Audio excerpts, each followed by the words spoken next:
नाज़रीन, आज बात करेंगे फ़लस्तीन और गज़ा के मुस्तक़बिल पे। इब्राहम अलायंस जो है उसकी बारीक वारदात और उम्मत मुस्लिमा की बेहिसी। बेस लाइन के तौर पर मैं सूरह हज की वर्स नंबर 22 आपके सामने रखना चाहूँगा। पॉलिसी मेकिंग है, जब भी आप कोई अलायंस बनाते हैं, इंटरफेथ डायलॉग की तरफ बढ़ते हैं, तो इससे बढ़कर कॉम्प्रिहेंसिव डॉक्ट्राइन जो कुरानिक पर्सपेक्टिव में हमें अल्लाह रब्बुल इज़्ज़त ने दिया है उसको तो हम नहीं छोड़ सकते।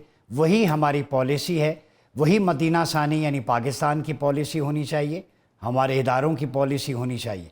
वो डिवाइन पॉलिसी क्या है? अल्लाह रब्बुल इज़्ज़त ने वाज़ेह अल्फाज में बयान फरमाया, वजाहिदू फिल्लाहि हक़्क़ जिहादिही हुवा इज्तबाकुम वमा जअल अलैकुम फिद्दीन मिन हरजिन मिल्लत अबीकुम इब्राहीम वसम्माकुमुल मुस्लिमीन। बड़ी इंपॉर्टेंट ये वर्स का जो ये फ़ेज़ है बड़ा इंपॉर्टेंट है। मिन क़ब्ल व फ़ी हाज़ा लियकून रसूलु शहीदन अलैकुम व तकूनु शुहदाई अलन्नास फ़अक़ीमुस्सलाह व आतुज़्ज़का वअतसिमू बिहब्लिल्लाह हुवा मौलाकुम फ़निअमल मौला व निअमन नसीर। अब बड़ी इंपॉर्टेंट चीज़ मैं आपसे शेयर कर दूं कि अल्लाह रब्बुल इज़्ज़त फरमाता है कि जुल्म के ख़ात्मे और अमन के क़याम और तक़रीब इंसानियत के लिए अल्लाह की राह में जिहाद करो। तो मुसलमान का जिहाद जुल्म के ख़ात्मे के लिए है, इस्टेब्लिशमेंट ऑफ पीस के लिए है, sanctity and protection of human life के लिए है। 3 पर्पसेस जिहाद के इस आयत में ज़िक्र हो गए। इसके रोशनी में अपना आईना देखें और सहूनियत का भी फिर लोगों को आईना दिखाएं जो हमें जिहाद को दहशतगर्दी से लेबल करते हैं। फरमाया कि जैसे जिहाद का हक़ है, इसने तुम्हें मुंतखब फरमाया, इसने तुम में दीन पर कोई तंगी नहीं रखी। ये तुम्हारे बाप इब्राहीम अलैहिस्सलाम का दीन है।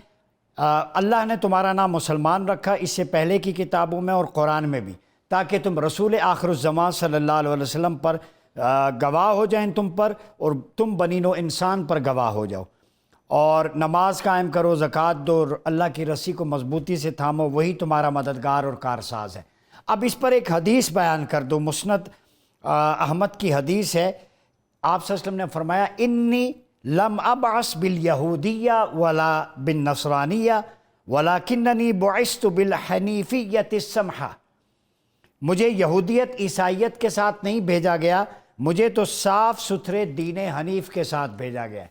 भाईजान, इब्राहम अलायंस बनाने वालों से मैं सिर्फ एक वन लाइनर इस आयत और हदीस की रोशनी में बता दूं, मिल्लत हनफियत स्टेट दीन है। इब्राहीम अलैहिस्सलाम न यहूदी थे न नसरानी थे, वो मुसलमान थे।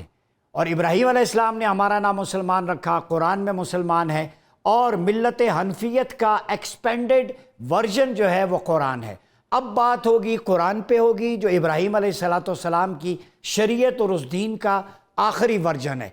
अब लीडरशिप पे बात होगी, मोहम्मद मुस्तफ़ा पे बात होगी जो ख़ातमुल अंबिया हैं। अब सुन्नत व सीरत मुस्तफ़ा पे बात होगी। अब बात होगी जब तो मोहम्मदी अलायंस पे होगी, जिसकी बुनियाद मुआख़ात मदीना है, मीसाक मदीना है, खुतबा हुज्जतुल विदा है, जहाँ से मैग्ना कार्टा अपनी ह्यूमन राइट्स और यूएनओ अपनी क्लॉजेस जो है वो डिराइव करता है।